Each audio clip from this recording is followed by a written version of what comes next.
Bonjour à tous et bienvenue sur notre chaîne dédiée à la compréhension des comportements toxiques. Aujourd'hui, nous allons plonger dans le monde complexe du pervers narcissique, explorer ses motivations et comprendre pourquoi il agit comme il le fait. Le pervers narcissique entretient une relation paradoxale avec sa victime. Il la déteste, mais en même temps, il en est profondément dépendant. Pourquoi une telle contradiction? Tout d'abord, le pervers narcissique voit en sa victime le reflet de ses propres imperfections.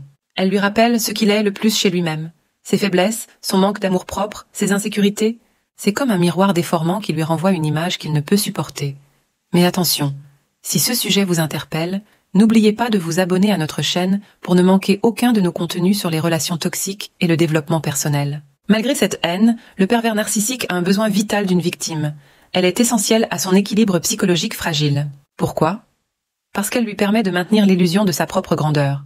En manipulant et en dominant sa victime, il renforce son sentiment de puissance et masque ses propres failles. La victime devient ainsi une source constante de validation et d'attention, deux éléments dont le pervers narcissique est avide. Plus encore, la souffrance de la victime alimente son besoin de se sentir important et indispensable. Sans victime, il se retrouverait confronté à ses propres inadéquations et à un vide existentiel qu'il cherche désespérément à éviter.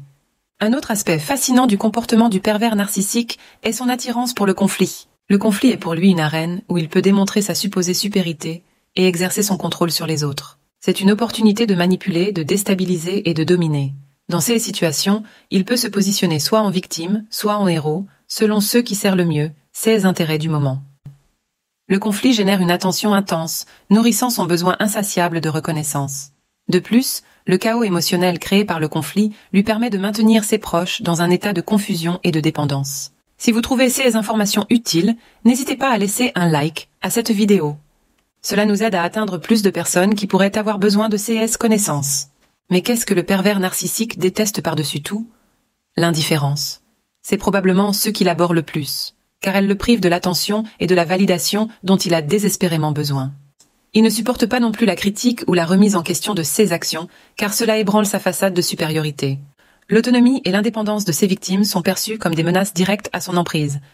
Il déteste être confronté à ses propres failles ou à la réalité de ses comportements toxiques. La perte de contrôle, que ce soit sur une situation ou sur une personne, lui est insupportable. Les limites imposées par les autres sont vécues comme des affronts personnels.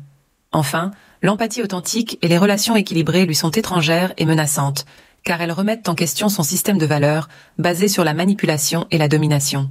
Revenons maintenant sur cette relation paradoxale entre le pervers narcissique et sa victime. Il la déteste, certes, mais il en est aussi profondément dépendant. Elle est sa principale source de narcissic supply, c'est-à-dire de validation et d'attention. Sans elle, il se retrouverait face à un vide intérieur insupportable. La victime sert de réceptacle à ses projections négatives et de bouc émissaire pour ses échecs.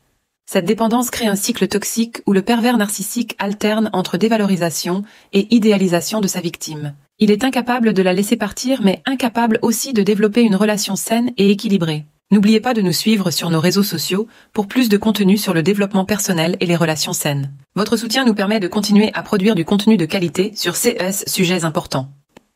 Comprendre le fonctionnement d'un pervers narcissique est crucial pour se protéger et pour aider ceux qui pourraient être victimes de tels comportements.